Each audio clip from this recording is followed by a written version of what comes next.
What's up, Mob Crew? I'm Chris, and today's missing person case is Don. Also, today's person of interest is Olivia. Today's missing person case is Corey.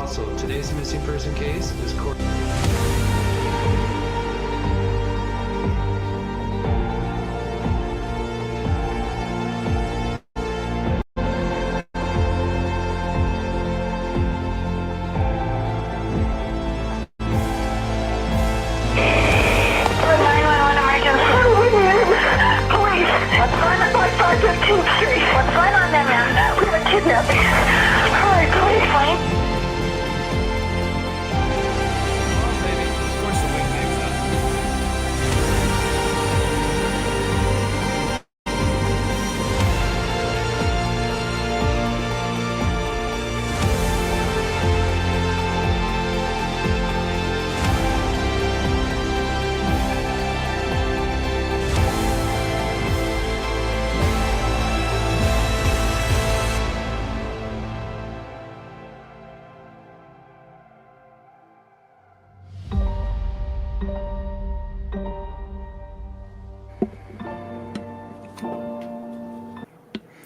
What's up, Mob Crew? Thank you guys so much for tuning in. I am Chris with Monsters Under Our Bed. We cover murder, mystery to the paranormal, and today we're going to be covering the Idaho student case. That's real quick, and we've got a special guest, Steve from True Crime Web, who we'll introduce here in just a minute. Let me get everything all set up here. Hope everyone is doing well. That perfect. And so we're going to introduce Steve, and then we've got a special part of the show where we're going to play parts of what Steve had on it. He had a Dr. Susan on his channel, who's a psychologist major. Has got amazing background, and she was on his show, and so we're going to play part of that and kind of break it down because it's amazing.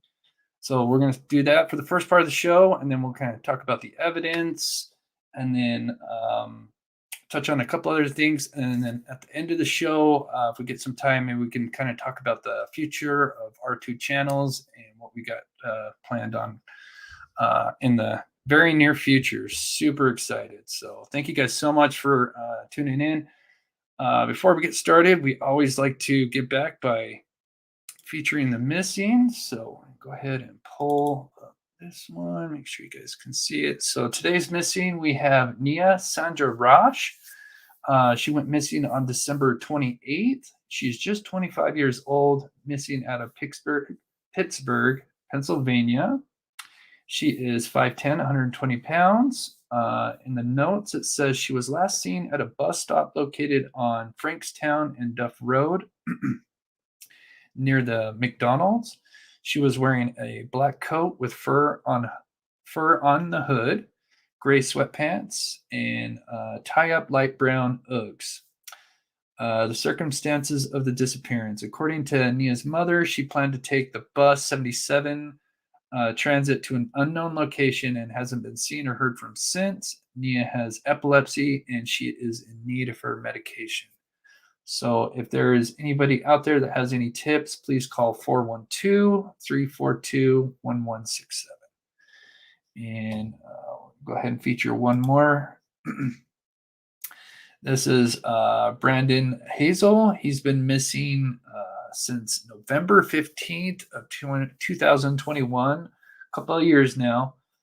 He was just 23 years old when he went missing. He goes by Vladek or Vlad.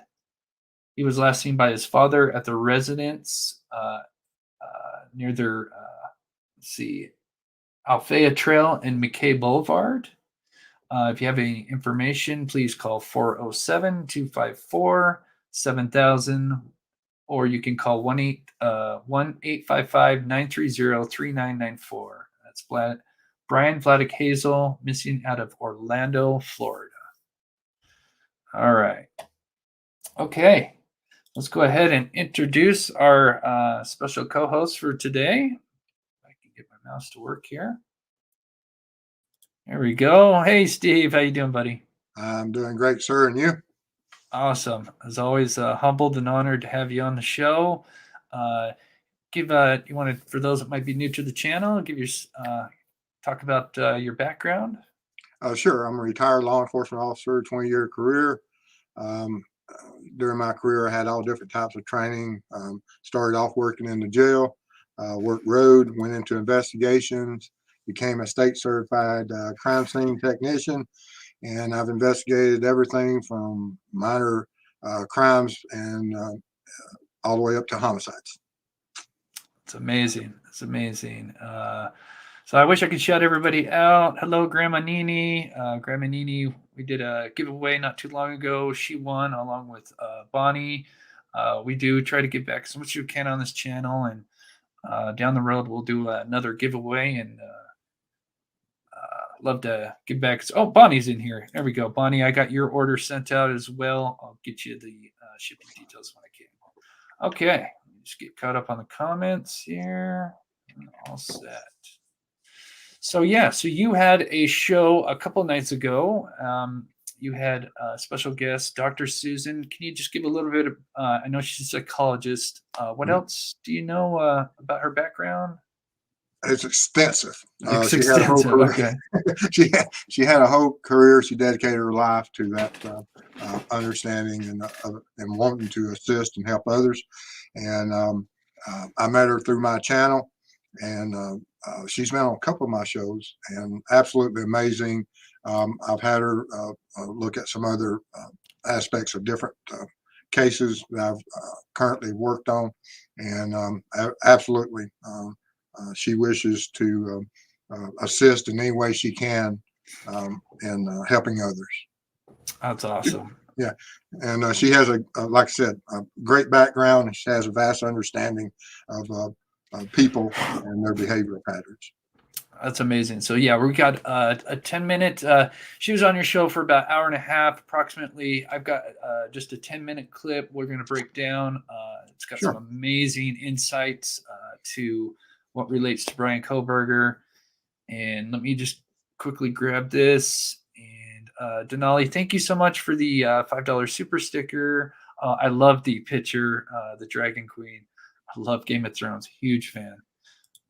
And I do want to answer this. I have talked to her recently. She is getting better. So wish her a speedy recovery and hope to see her soon. So absolutely. She is a great mod. She is. She has done an amazing job. We have amazing mods. So okay, so we're gonna go ahead and get this show started. So let me get this video ready, and so we'll kind of play a bit of it, break it down. We do, of course, if you're new to the show, I always like to have visuals and stuff, and so we got some screenshots and stuff for it. So we'll go ahead and start it. And then Steve, if you want to jump in at any time, just let me know. Just say something before, if there's something you want me to kind of stop and you want to elaborate on. Oh no! Going to meet every single one of these. Okay. All right. So here we go. Get that out of the way, and let's get started. They're also not going to be necessarily as extreme on some as on others. But now, are all psychopaths dangerous, or are all psychopaths violent? They are not all violent. No. Okay. They probably all have the potential, a higher potential towards being violent or being dangerous than a non-psychopath would. A lot of them can sort of fuel that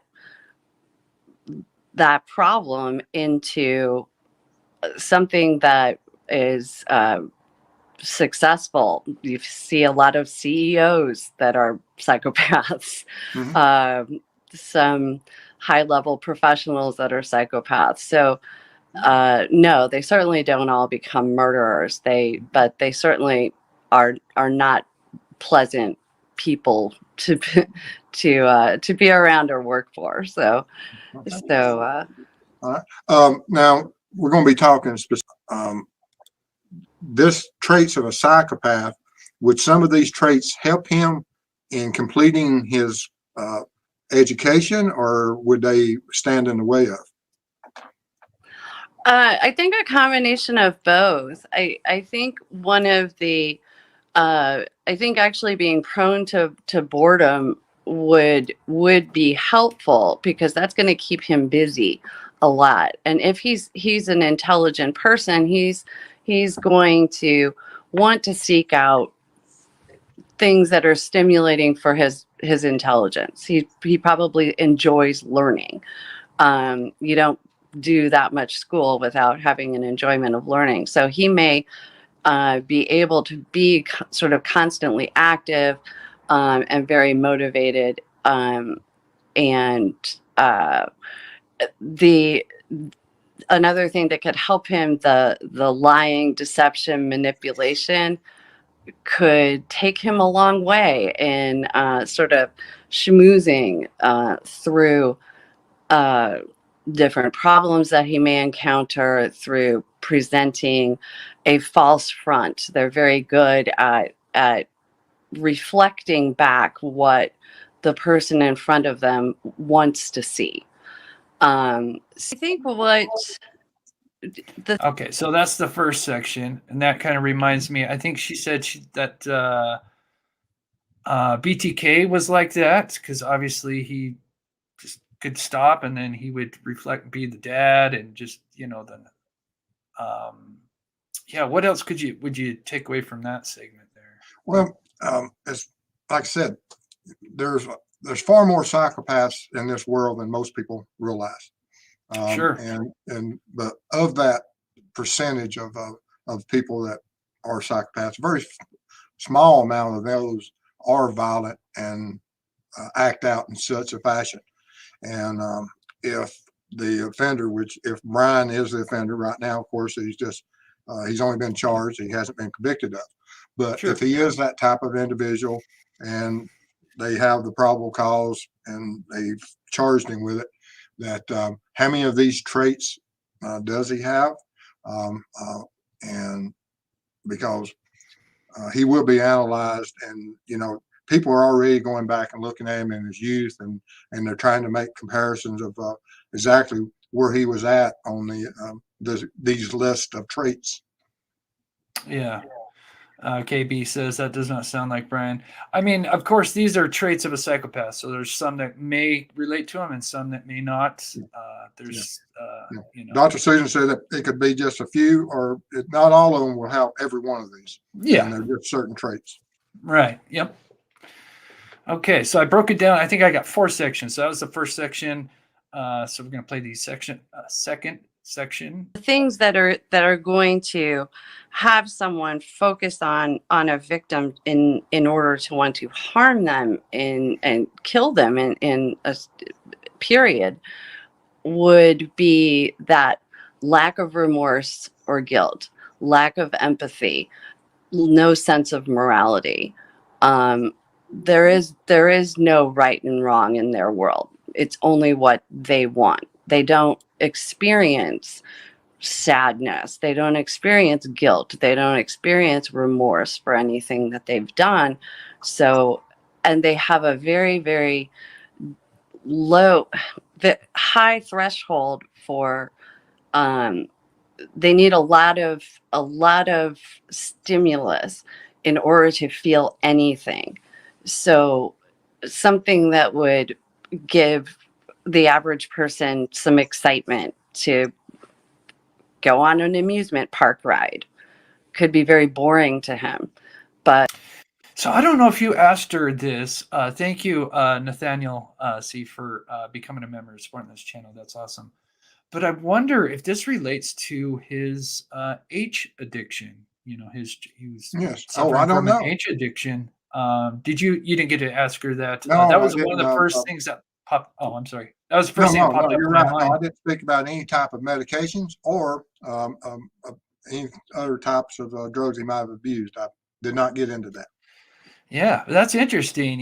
That because that's, I would think maybe that was something he may have gotten into, and probably other reasons as well. But maybe that could be one of the reasons why he was into that. I've never dabbled that far. Never got past just weed, but So I can't relate to what that may feel like, but it could be something that why he did that. Something that would give him some excitement and satisfaction would be as extreme as I'm going to stalk this person, I'm going to hunt this person, I'm going to fantasize about this, and then I'm going to commit this crime and revel in it. And that's going to give me some sensation because they are very emotionally empty. You know, they really don't feel things and they seek that out in extreme ways. So, Yeah, I think clarify, I'm not diagnosing him with anything, not saying he is or isn't a psychopath. But you know, it is the topic, and it is something that oh yes. is potential. Okay, so I just wanted to throw that in there because she's just giving her a professional opinion, but not diagnosing Bryan. This is, but that is very interesting. It is. Yeah. Just looking at the chat. So, okay, we'll keep going here. So that was the first two segments, and now we've got segment 3 and 4. There's something that I think it's either in 3 or 4 that I really want to talk about here. If he's Absolutely. But you can explain the experience of fear, and then that's what we're going to get into. okay, so just to kind of give some basics, how I said that psychopaths have a really limited ability to feel emotions. They don't feel fear the same way that the average person does. It takes a tremendous amount of impact on them in order for fear to be felt. They don't, when we test them, they don't have the bodily sensations of fear that the average person does. They don't recognize the heart beating, the shallow breathing, the shaking, and they simply don't and then their brains don't process it correctly. So it may turn into I don't feel as good, or I'm angry about something. So Okay, so I'm going to pause it there. This is very interesting. And licensed mental health clinician here. Psychopathy is synonymous for antisocial personality disorder. Of course, this is blocking it. And those with antisocial PD have the highest percentage of substance use. Interesting. It is. Thank you so Absolutely. much for sharing that, Ann. That's very interesting. Thank you so much for sharing that. And yeah, when I think about the lack of fear that they have, it reminds me of the Iceman killer, who was really just kind of a hired hitman. I can't think of his names. I'm sure somebody in chat will let me know. Do you remember his name? There was a documentary on Netflix or someone. That HBO had had one of the Iceman. Yes. Yeah, I think it's And, HBO. absolutely. Can't think of his name. I can't either. Yeah, no, it was great. But yeah, he would literally, I mean, it was terrible what he would talk about, but he would, before he started, killing people, he was torturing animals. And that was the only thing that ever gave him any excitement.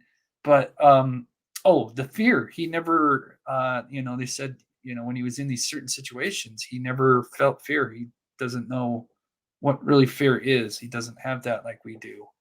And it's amazing. How our everybody's so different.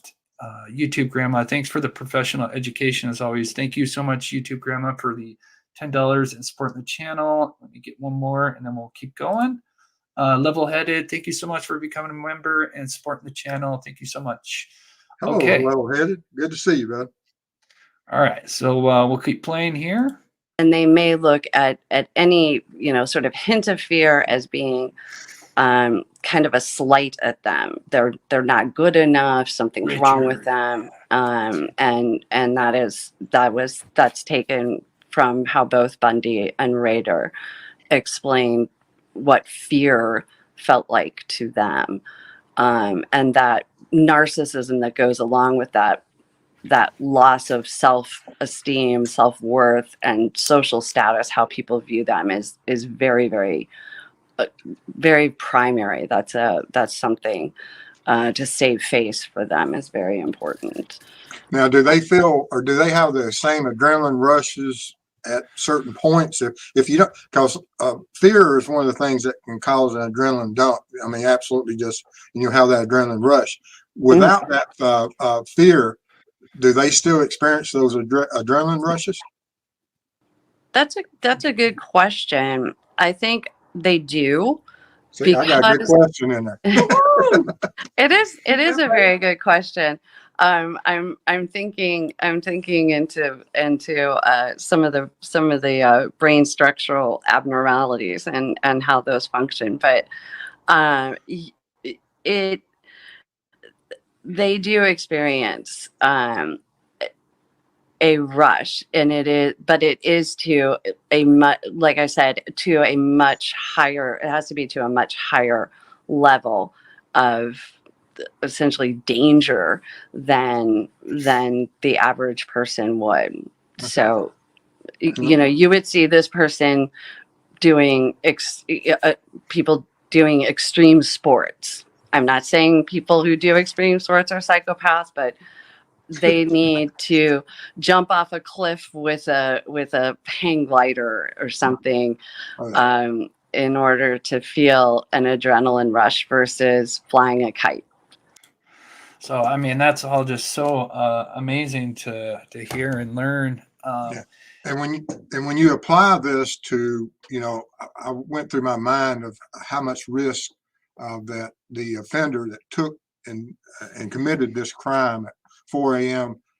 With a house full of people where there's vehicles parked outside, surrounded in a neighborhood, you are looking at an individual that is wanting to maximize as much risk as possible to achieve exactly what she described, that you have to go to these extremes. And is that part of his fantasy?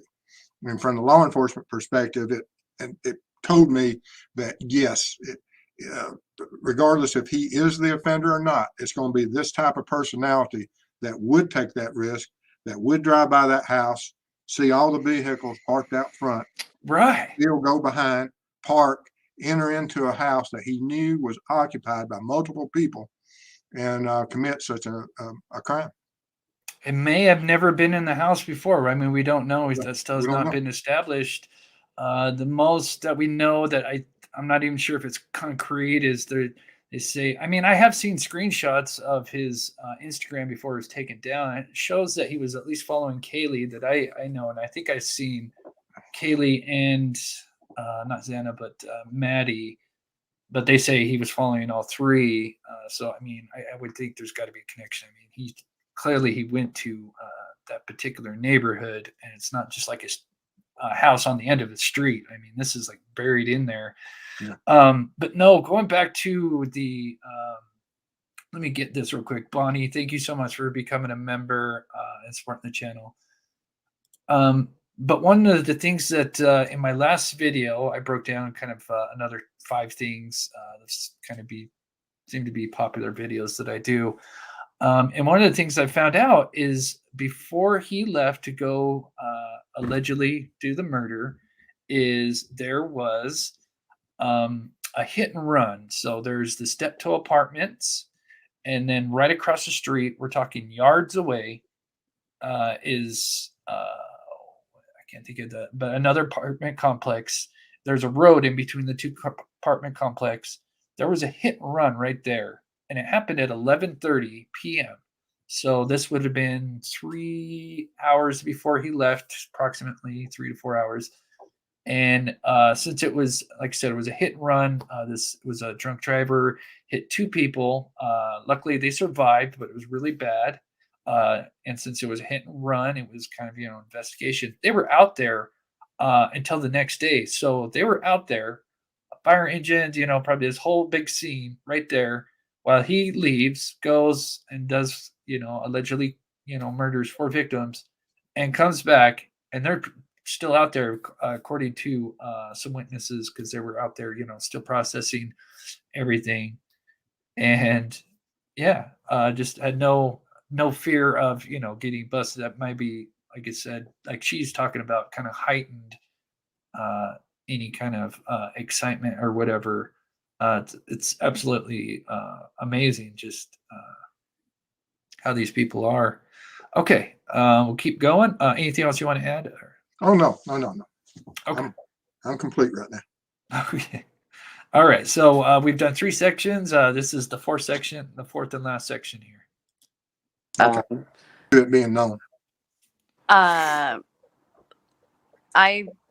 would, my 2 theories would be he's either looking for it to be on the news and he wants to see the media coverage. He's going to enjoy and look forward to seeing that, seeing the fear of and the chaos,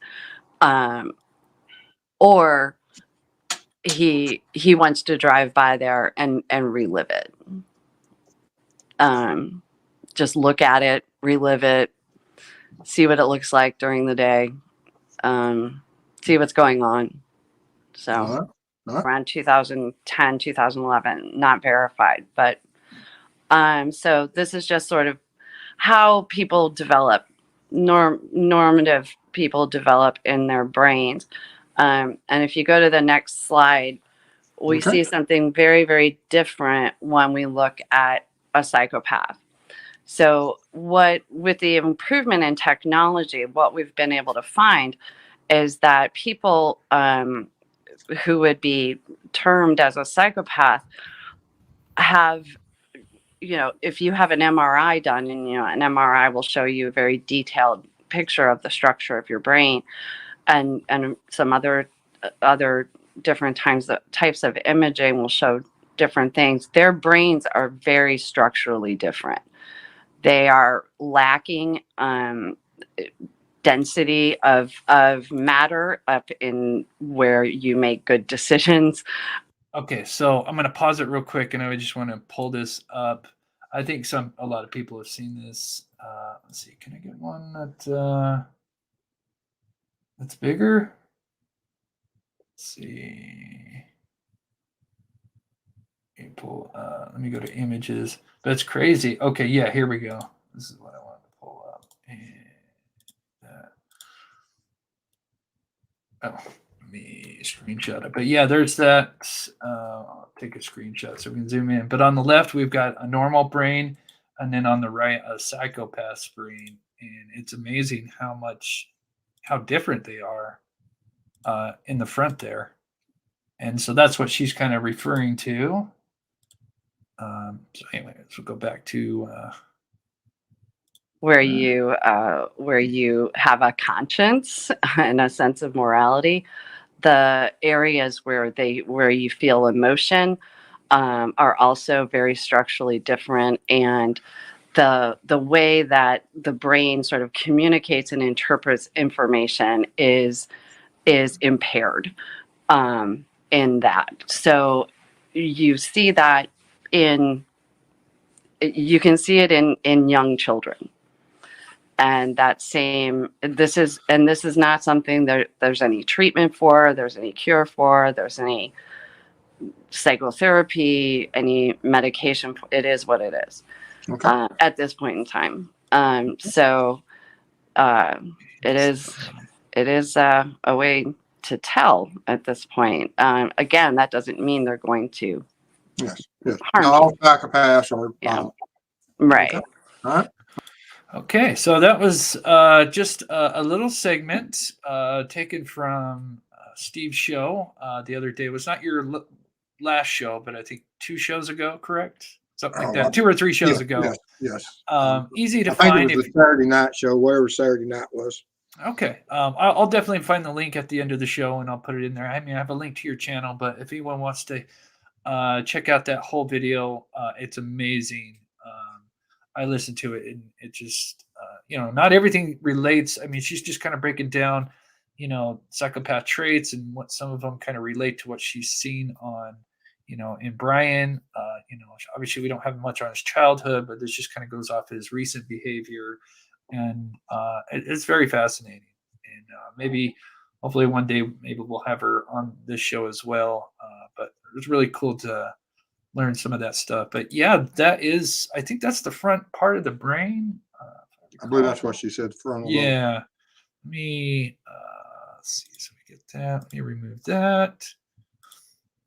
And yeah, let me pull that up one more time and zoom it in. There we go. So yeah, so this is the front part, and the density is what she's talking about. So as you can see, on normal brain, our density is quite full. As you can see, I mean, it's just a 180 with the psychopath.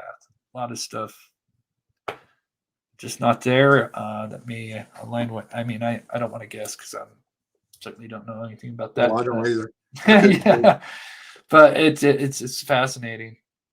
Yeah. Absolutely fascinating. So one of the biggest things that concerned me and I took away from I've had her on my show a couple of times is the stimulus and the escalation, that if it takes them more and more stimulus each time, where will they progress to, and the future crimes and what they would do, and that they would be hooked and they will have to continue, such as what BTK, Ted Bundy, the Golden State Killer, all of those individuals, they progressed and had lengthy careers, and and absolutely amazing. And that's the scary part of looking at this type of individual, is that when we have an individual such as, if Bryan is who he says he is, or they say he is, that you're entering an individual that's highly intelligent, that committed a crime. Now, he made a lot of mistakes, which led to his demise and being caught. But what about the ones that don't make the mistakes early on? Those are the ones that I worry about. Those are the ones as my greatest fear, are the ones that are going to continue on and get better and possibly never be recognized as a serial offender. That's what keeps me up late at night. yeah, I think, with the genealogy and everything, we'll kind of be able to put a little bit of a stop to that. They would, of course, we'd like to have a complete stop to it, but at least with the breaking down the genealogy and the familial DNA, that'll be a huge thing for them to, because as long as that killer leaves some kind of DNA behind, even though if he's not in the database, they can still now build a profile of another family member. So absolutely amazing. Okay, so we're going to switch gears. Alice says, can trauma change parts of the brain in childhood? I'm not an expert, so I shouldn't. I would think, but I don't know. Hopefully, maybe we could have Dr. Susan on one time, and it would be great to have her answer some of the questions, because I see a lot of people are asking some great questions, but I don't dare try to touch them because I'm not an expert on that. We got a birthday in here. Bushit's birthday today. That's awesome. Happy birthday, Bushit. I can't see it, but so anyway, I'll pull up her comment. She's wishing Bushi a happy birthday. All right. Okay, so let's switch gears now. I did something that I guess just got released on Twitter. This is a little odd, nothing huge, but so Ann Taylor is the public defender for Bryan Kohberger. Well, apparently, Xana's mom, I'm not going to say her name, but Kurt Nodal, was represented by Ann recently on January 5th of this year. Does that seem like this must have been before Bryan got the public defender. You would think that would be a conflict of interest, but maybe this happened, whatever she had going on, it finished, and then, but that's kind of odd. As you can see, 5th of January, I kind of crossed out the first name, but it's the mother. But yeah, Ann C. Taylor is the public defender for Bryan Kohberger, but so I don't know if you find some more information on that, but I don't know if that's a conflict of interest. I know you're law enforcement, not a lawyer, but seem to be looking at something. Is anything you want Yeah, I'm trying to read it there. That is hereby changed, the withdrawing attorney. So this is a notice that she's withdrawing. Oh, interesting. Oh, good catch.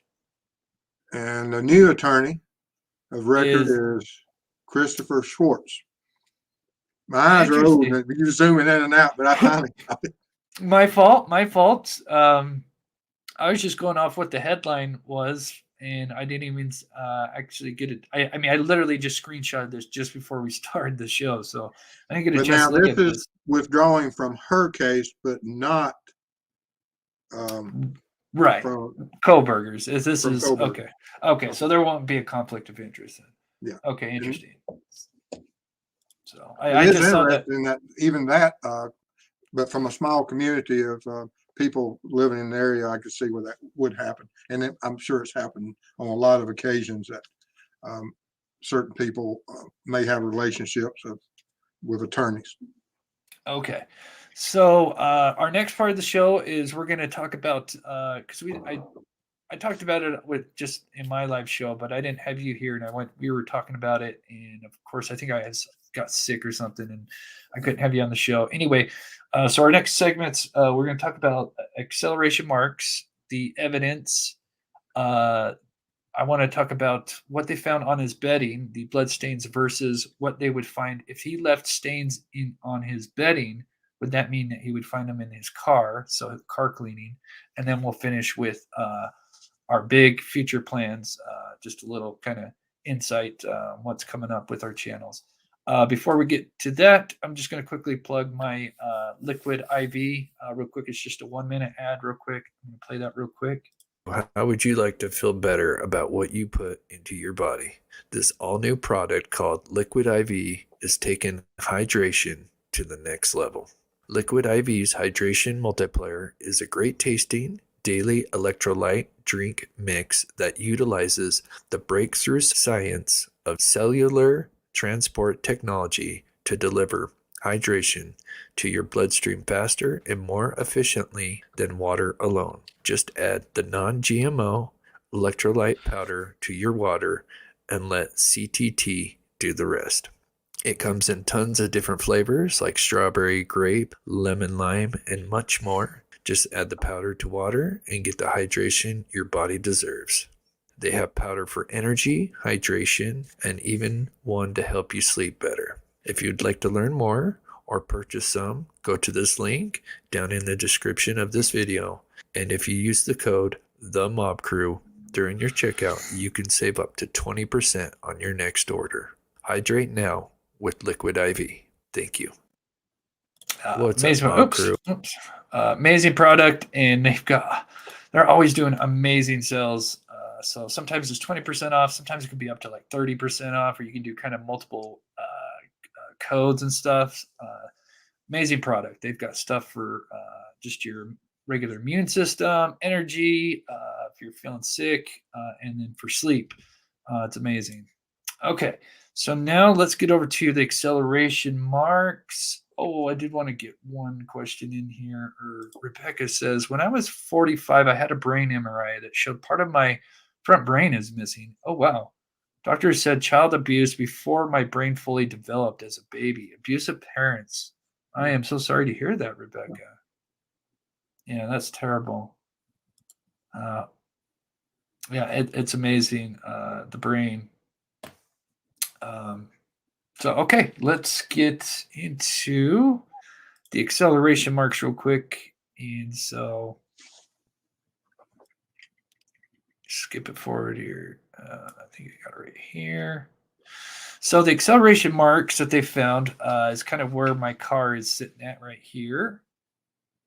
And then that red triangle is kind of where I assume the surveillance camera is kind of pointed at. So, that's kind of where in the affidavit it talks about how he's peeling out, and but we kind of know that they can, including talking. Oops, move this forward a little bit. But we know that he parked up at the bottom here, which I think my diagram should show here in just a minute. So there's a picture of the acceleration marks. So if he parked, give me 1 second, just to make sure this should start with the car up at the top. Gunderson. It might not have worked right. But so what's your thoughts on the acceleration mark and where he parked at? I'll have to kind of pull up the diagram while you're talking about it. Well, But I don't know exactly where he parked, but we know that the camera said during a certain time period that vehicle went up and down that road both directions. And for those acceleration marks to be there, the vehicle had to be either locked down and created those, or it was accelerating, creating those marks. And there's a lot of things. I went back and did some research on it that, of course, law enforcement will take the measurements, and in some cases you can identify and look at the tread design and determine who the manufacturer of the tire is. But even with that, you might not be able to link it to a car, but you can do and recover some of the acceleration transfer of the tire to the pavement surface and collect the tire remnants and do compound studies and with lab reports and be able to possibly match that tire to the offender's vehicle without a question, almost like a fingerprint itself, that if all the compounds match, because I did not realize that as you drive and own a tire, certain things occur to the tire and the compounds within it. And it's a very, it creates almost like a fingerprint of those tires, and they're identifiable, and it's been used in court before. interesting. Yeah. So yeah, that'd be great. I mean, clearly, I mean, I'd assume if they're, taking measurements and stuff, they believe that this occurred on that morning, early morning, I should say. And from what it kind of sounds like, it sounds like he may have parked behind the in that little parking space in the back. It kind of extends out because there is a. Let's see if I got the video here, where there's the forensic team or a detective, and he's kind of scoping out the backyard, and they even originally they had just kind of the house, kind of sealed off, and then they started expanding the scene, and then they roped off that whole, the side yard and everything, and that's where I had that video. I can find it, but it sounds like they may have found, some footprints or some tracks leading to or from that area from the tree line. And so if he did park up there, one of the things that I was just wondering if it was possible that he could have, after he committed the crime, got in his car, kind of came around the corner, and then realized maybe the sheath was gone, stopped, maybe was thinking about going back inside, could have maybe went back inside. I doubt it, just from the time frame, but at the very least stopped, and then realized, I got to go, and then we have the acceleration marks he peels out. Would be just kind of my theory. That's just my theory, though. Yeah, those marks have drove me crazy. It makes no sense why they would be there, but there had to be something that occurred, if that's his vehicle or someone else's vehicle. But law enforcement paid a lot of attention to them for a reason. Yeah. Okay. So let me know how I just kind of slowed down the chat a little bit. Let me know, mods, if the chat speed is good. And so I'm going to take a look at the evidence here. So here's kind of the whole collage of evidence, starting with what they kind of collected in the house.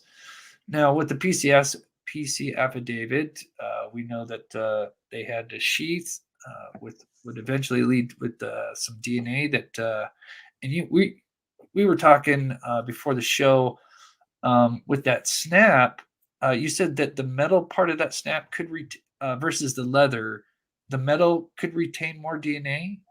Well, I mean, any of it can. It's just that certain parts of that metal tab, that if it was ever open and skin cells transferred, that when he shut it back, it'd be almost like DNA would be trapped within a can.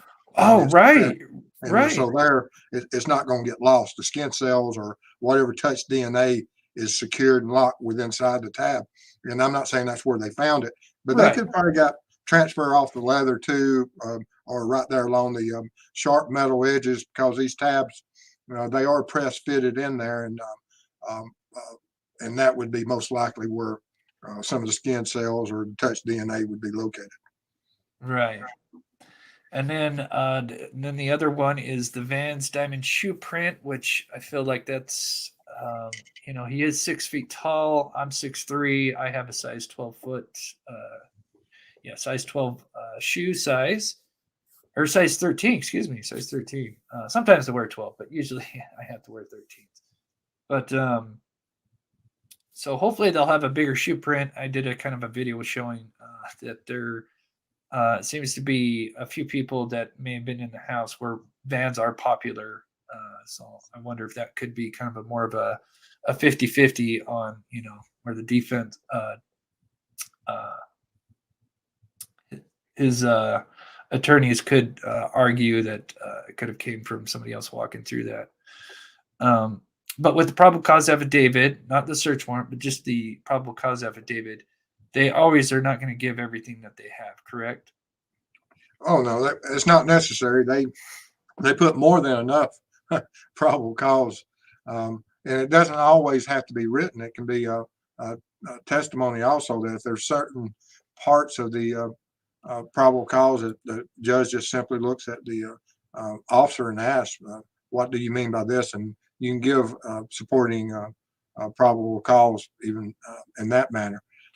And so we don't know all the probable cause, but what's listed is more than enough to ensure that the probable cause exists, and the judge signed off on it and gave them the authority. Okay, I hope I pronounced this Pierretta. Anyone know when he goes back to court? June 26th is the date of his preliminary hearing. I hope I didn't butcher that. But June 26th. Yeah. Double check. Yeah, I've got it written down. Yeah, June 26th. So that'll be his next preliminary hearing. Of course, that's a long ways down, but makes sense because he waived his right to a speedy trial. I'm sure he wants to put a defense together. So then we move on to, sorry, I was about to sneeze, the hairs. And there was a couple of things that were described in it, and that's 3 hairs, and then they used hair strands, which you kind of talked about that may imply that between the hair and hair strand is that it's just the hair strand is like kind of like with the root, a fuller piece of hair. I don't know. It was a strange distinction between the two, and I don't know which way they're going with that.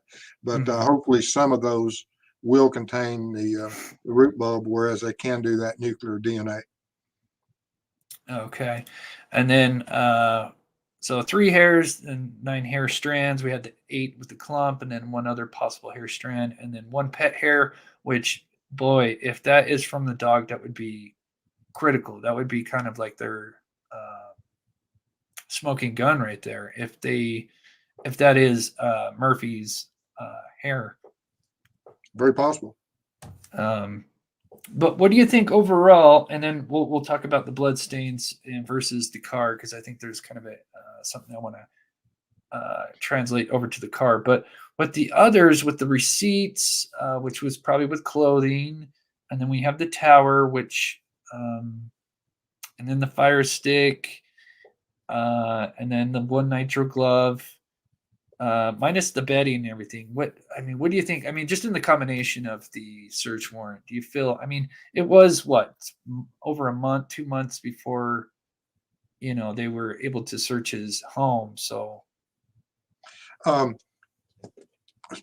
of the most, of course, if the possible blood staining, as they described them, in the dark red spot and the brownish type stains, if those are just simply Bryan's or Kohberger's blood, and it's his DNA profile, means nothing.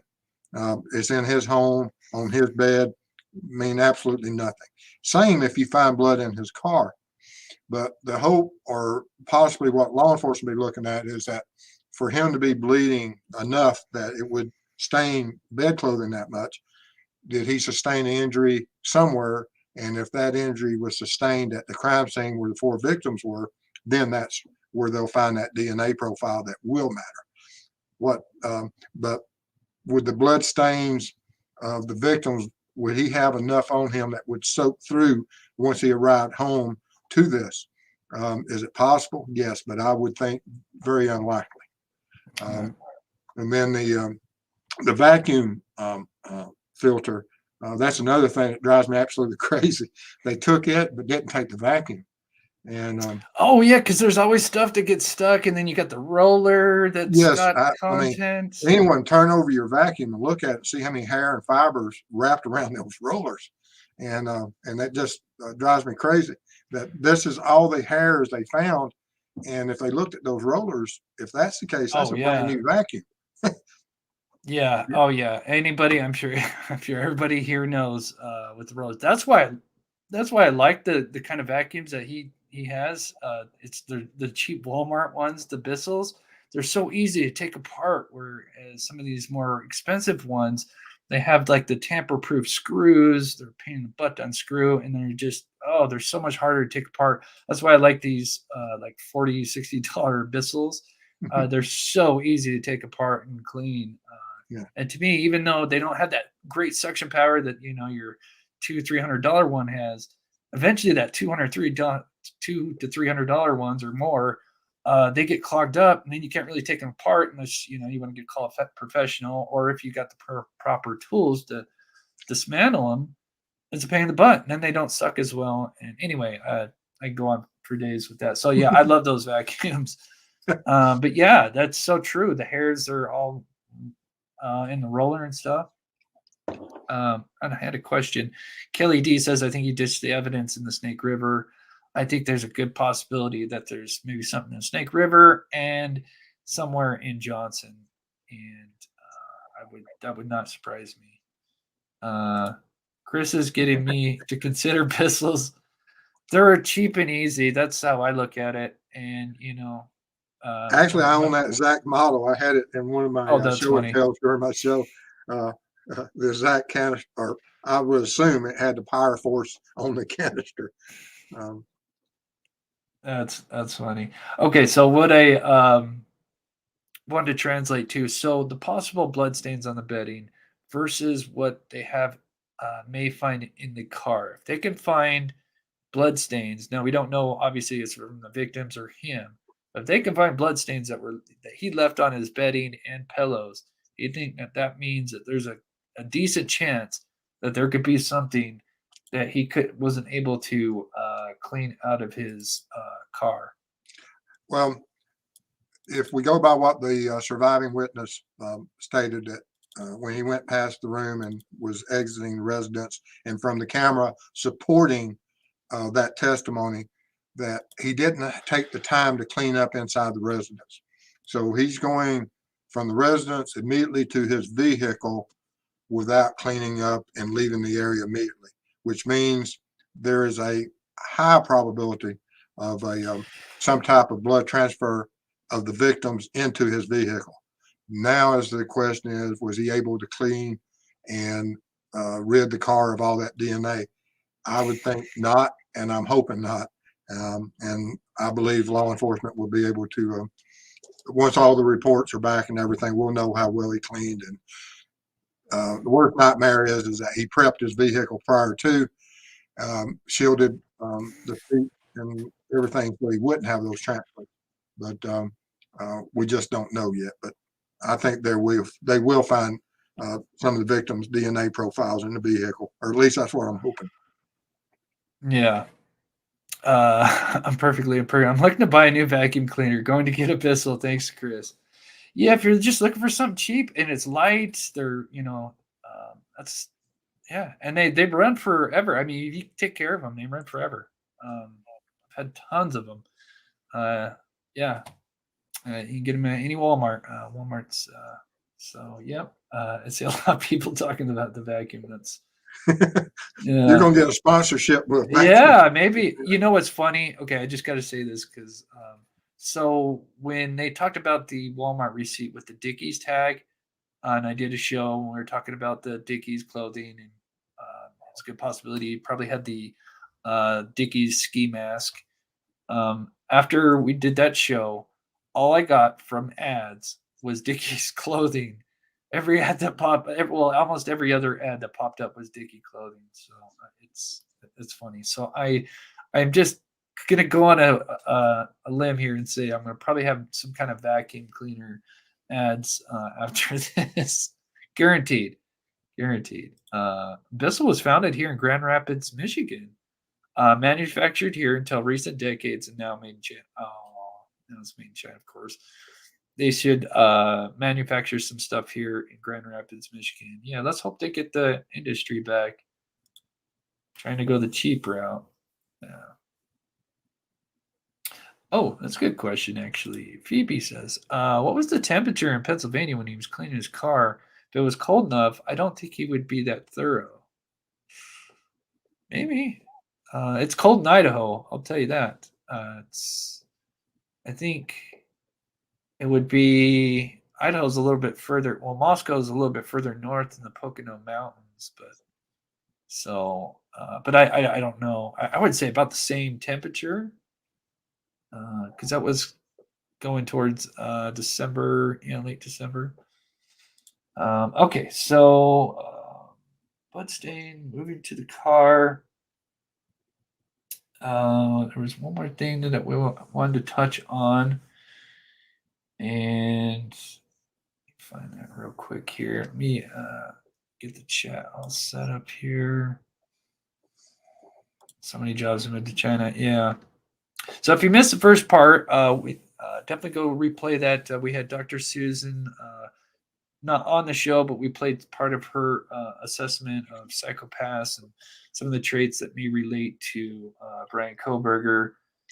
Very interesting stuff. So, I know it. So they been updating this 3D tour. It's amazing now. So let me just quickly pull it up here. Is this the right one? It is. So absolutely stunning. They actually have somewhere where you can actually see where it's kind of dark. I don't know if this would be as dark as it would, but let me just show you guys. I thought this was pretty kind of cool. And I can put a link to this if you guys don't know. But anyway, so I kind of wanted to show what it may look like at night. Now, I don't know. They had, so yeah, it looks pretty dark. Oh, let me turn around. I don't think it was this dark, even with the lights out, because they had Christmas lights up, so I think there would have been some kind of lighting source over here. This kind of gives you an idea that it might have been, a little bit darker than people may realize. And then if he was, after the fourth victim, Ethan and Xana, and kind of got narrow-sighted, you may not, and especially if she had her room light off, you wouldn't even be able to tell that somebody's kind of poking their head out, and you would have just kind of walked right past and not even known that she was there. I mean, that's just speculation, but yeah, they've done an amazing job. They've got pictures and everything with this 3D tour here. You see, I think they've kind of updated the bedroom as well. We can get to the third floor here. So it sounds like he went to the third floor first. Kaylee's bedroom. That may have been what the first thing that the roommate heard was what sounded like Kaylee playing with her dog. Could have been Bryan going to that room first and encountering the dog, which if that's what happened, then hopefully maybe he came in contact with Murphy, and Murphy may have left some pet hair on him. And then this is Maddie's room where the two girls were unfortunately found. And let's see. Okay, so they're found on the bed. Okay, so yeah, this has got quite a bit. Really well done. It's got pictures of the outside. So yeah, I'll have to definitely put a link to this. It's definitely come a long way since we first looked at it. And now in the search warrant, it does actually. It's in the 911 responders report, which I think they go off the report of the first responder Gunderson. But he says when he came in the home, he said that this door was shut. He had to open the door. That's according to his statement. Because when Blaker comes in 3 or 4 hours later, he says that when he comes, he can see a body, which would be Xana, laying on the ground. So this door may have been shut by Kohberger. And then maybe when the surviving roommates got up, they maybe tried to knock on the door. And then it sounds like there was an article that said that there were streaks of blood. And so there might have been, obviously there was a bloody or some kind of shoe print. I'm assuming bloody. I mean, when you hear a shoe print and they're testing amino acid, do you think that means that this is like a bloody footprint? Shoe print, excuse me. They said they did a presumptive test for blood, which is indicative that they are looking for something. And some of the presumptive tests are relying upon the iron that's within the blood. And so is that the type? And like I said, there's so many different ways of, and there's several different presumptive tests. But when they mentioned that it was a presumptive blood test, then of course you assume that it is of some type of blood. And it's extremely hard to see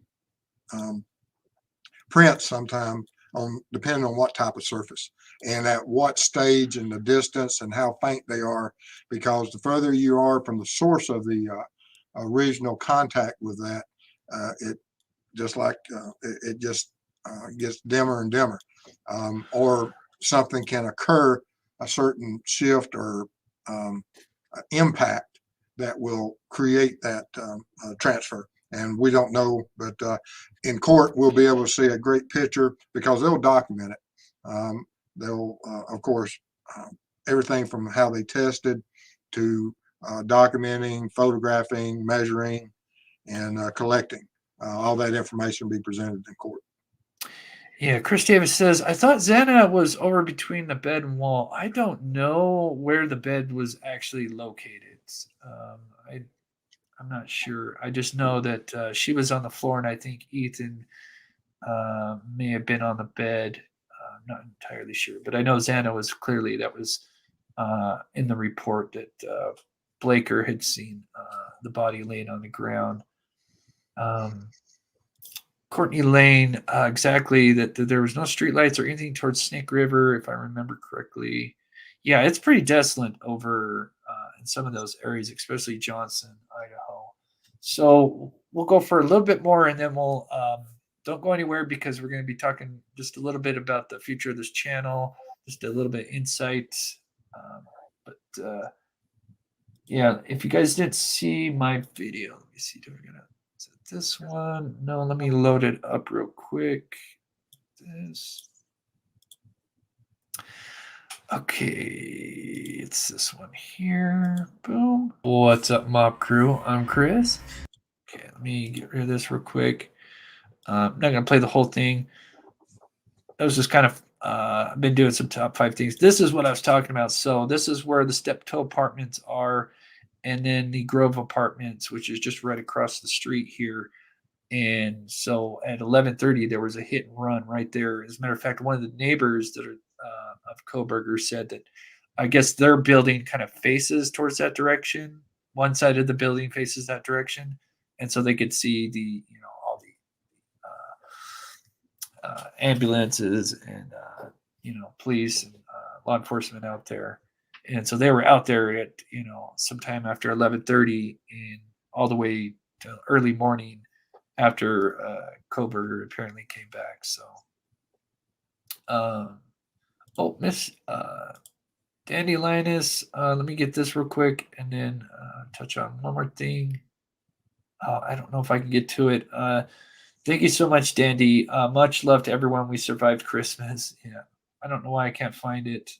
We got so many people in here. Thank you guys so much. If you guys can, please hit the like button. Oh, there it is. Okay, I found it. Okay. So anyway, I'm going to go ahead and play this. I'm Luckily, just going to play the in Johnson, Washington area. Oh, okay. Yeah, this is. Because it's desolate. PCA that came out with the search warrant, we now know he traveled to Johnson, Washington, which is a place he passed at least 2 times after committing this heinous crime.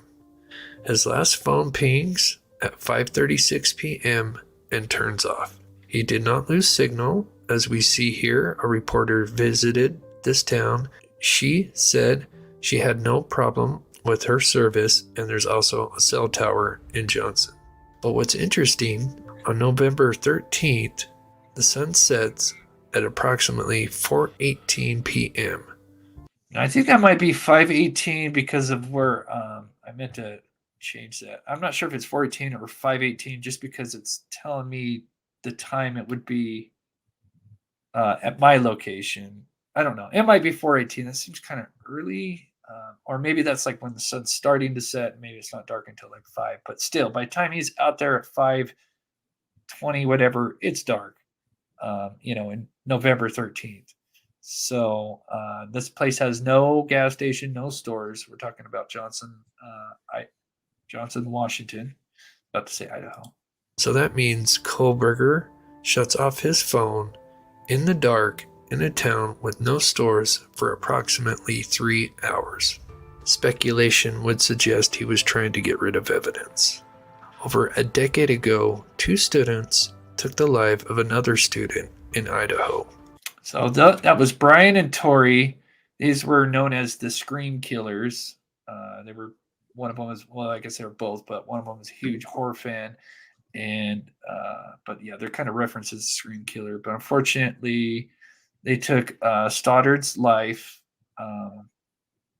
And anyway, this was in Idaho, not too far from Johnson, Washington. It's just west, but it's got the same kind of environment. It's got the rolling hills, and after they committed the murder, they go on to burn and then bury the evidence in a very similar location in Idaho. That's kind of just border to Johnson, Washington. And if they hadn't given up that location, I don't think they would have ever found it. And so we get to see just kind of what it looks like here. And afterwards, they got rid of the evidence by burning and burying it in a remote area, which was similar to Johnson, Washington. Luckily, one of them confessed and showed the detectives where it was located. If they didn't show law. So this is what it looks like. And this is just like John. If we pull up Johnson, Washington, it's kind of the same thing. Rolling hills. You got just a road back here.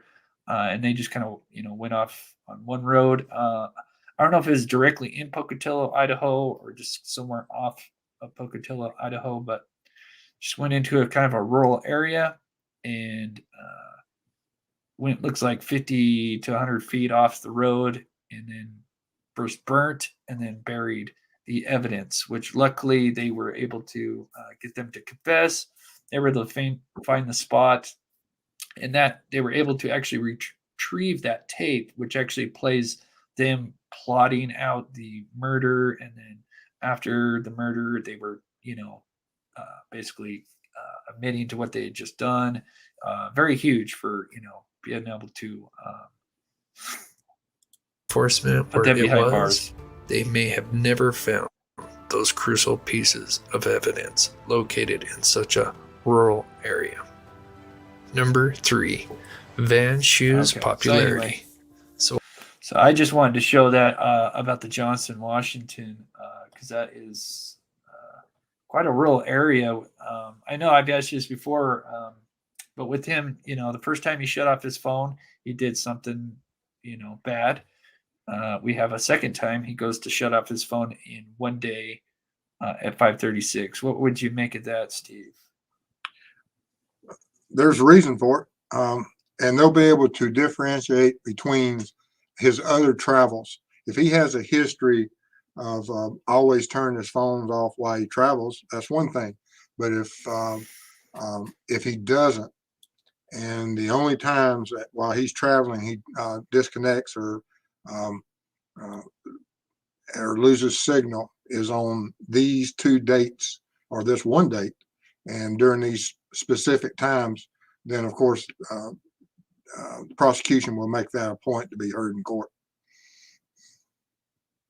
Possible body cam footage from BK from the accident across from. Oh, right. Ooh, yeah, I could put in a request for that. Oh my gosh, that's a brilliant idea, AJ. Brilliant idea. So yeah, that's the wreck that happened, the hit and run that I was talking about. That happened just at 11:30 on November 12th. So just 3 hours before Bryan would take off. But yeah, very interesting.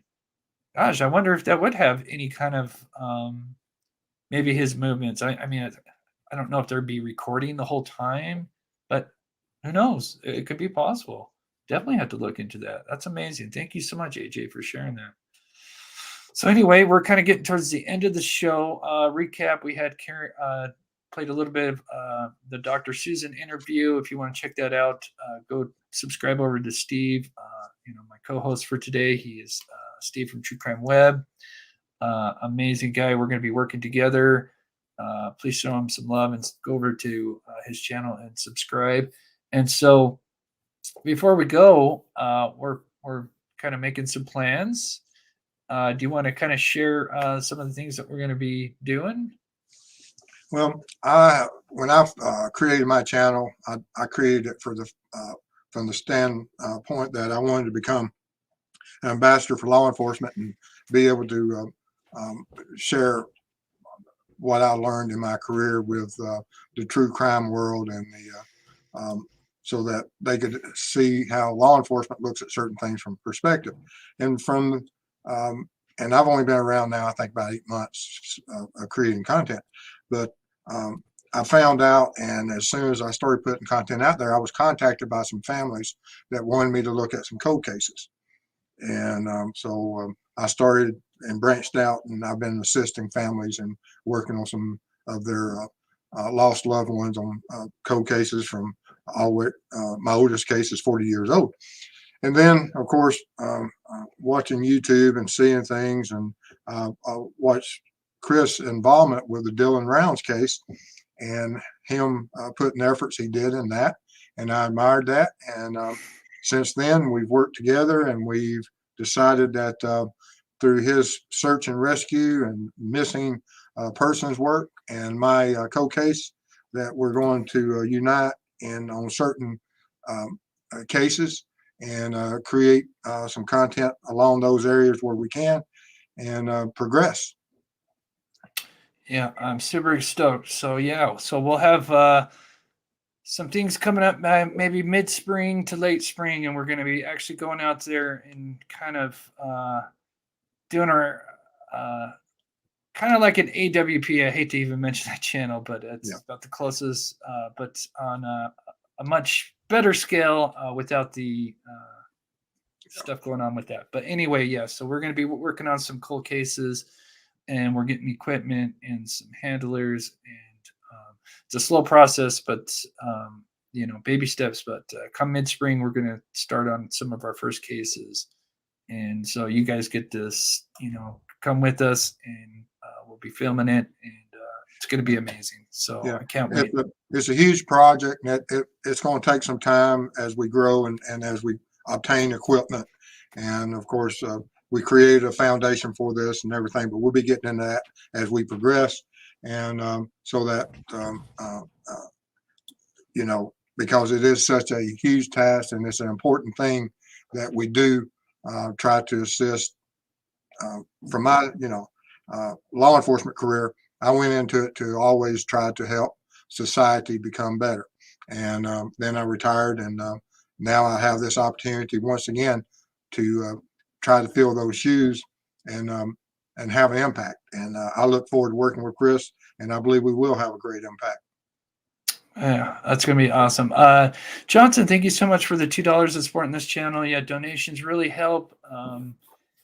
And thank you so much, Johnson. And Leslie says, I have side-by-sides, four-wheelers, cameras, want to help. Yeah, email me. I can't make any promises, but, if there's something comes up and, let me know where you're at.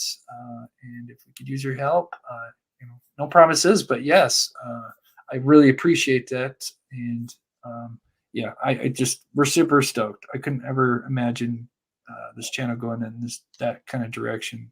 So it's going to be so amazing. So with that, I think we're going to go ahead and let me get my pet outro. Any final things you want to say, Steve? No, I did see a question earlier where they were talking about the time lapse from the time the call came in until they started processing the crime scene. Had you covered that before? Oh, are you talking about the 911 call till when they arrived? Till when the investigators started processing the scene. There's like a 4-hour lapse. Oh yeah, because you have the first responders, and then yes, you have Blaker. I haven't really delved into that. We could. Yeah, but what happens on crime scenes? Of course, first responders, when they first get to this type of call, they'll enter into the residence and check for life. And if there is life, they will protect it at all costs, regardless of what it does of destroying evidence or any of that. And so you'll have that first response, but then they'll withdraw once they've decided there's nothing else that can be done. They'll withdraw. But at that point, law enforcement can't start processing the crime scene. They have to still obtain a search warrant prior to processing, regardless of the number of victims in there, because they don't at that point know who the offender is. And to protect, in case the offender has some privacy issues and connections to that resident, they have to go through the court system and obtain a search warrant. So there's a search warrant out there somewhere for this crime scene. And so that takes a couple, 3 hours. So while the first responders and it was secured, the investigators are out talking to a judge, writing out that search warrant and getting it signed so that they can go in there and collect the evidence and not violate a potential offender who might be have some type of privacy issue with that residence. Holy cow. I didn't even think about that. So yeah, because they did. It took them a while. I think it's like 4 hours from when the first responders come till when Blaker and his other, I forget the other detective's name, but yeah, I had no idea. That's amazing. Yeah, that's something we'll have to. It's a multi-step process. It's not easy. And there's been cases and trials lost, whereas they instantly went in and started processing, find some vital evidence, and then it gets tossed for the fact that they did not obtain the proper search warrants or court's permission. Wow, very fascinating. Thank you for sharing that. Casey Ann says, what a blessing y'all are. Thank you, Casey. I definitely have a cold case to refer. Who can I send the info on the case to? You can email me and Steve. The descriptions to my emails are in my the emails are in the description of the video, and I can also get you Steve's email. We can put it in the chat as well. And yeah, no promises on that because we already kind of have some cold cases that we're going to start out with. But if you want to let me know, and we'll kind of look at it and see. But right now we kind of have our little set goal of cold cases that we're going to have to start with. But we would definitely like to expand. So, but yeah, email me and I'll kind of let you know. Yeah, absolutely. I'm booked out for quite a while. I've got several I'm working now, and but if there's something I can do, absolutely, I would try to do everything in my power. All right. Okay. You set up a GoFundMe for equipment. Yeah, I think we'll be Yeah, we might do something like that. I don't know about GoFundMe. Well, Maybe, I mean, we've got the foundation, which is yeah, that I've created yep, that will allow people that want to donate with the tax exemption. It's a nonprofit foundation, and we'll be announcing that and launching that out shortly. yep. So super stoked. I just want to say thank you guys so much for the love and support. You guys are amazing. Like I said, it's gonna be huge in the next couple months. It'll be baby steps, but so excited and can't wait. And then I'm gonna go ahead and do a community post maybe after the show or tomorrow morning about kind of some of the cases that you would like me and Steve to maybe cover. Not the cold cases, but like cases on the channel, at least on my show, because the Murdoch trial's coming up. And I was thinking about maybe touching on that case. I'd love to get Steve's insight on that case. That's a wild case. So we'll definitely do a poll and see what you guys want me to cover. So with that said, Steve, we'll go ahead and put you backstage, buddy. Sure. Been an honor. Thank you. All right. Thanks, buddy. Put you in backstage. And so thank you, mods, for all the hard work. And thank you for everybody who donated. Really helps the show out. And like I said, it's going towards some amazing things. Thank you so much, Grace, for the PayPal. I see another one, but I can't. Okay, so yeah, it's Grace. Thank you so much, Grace, for the PayPal. And so I'm going to go ahead and play the pet outro. And we will see you guys either tomorrow or Wednesday. Hope you guys have a great night. And let me get this pet outro ready here.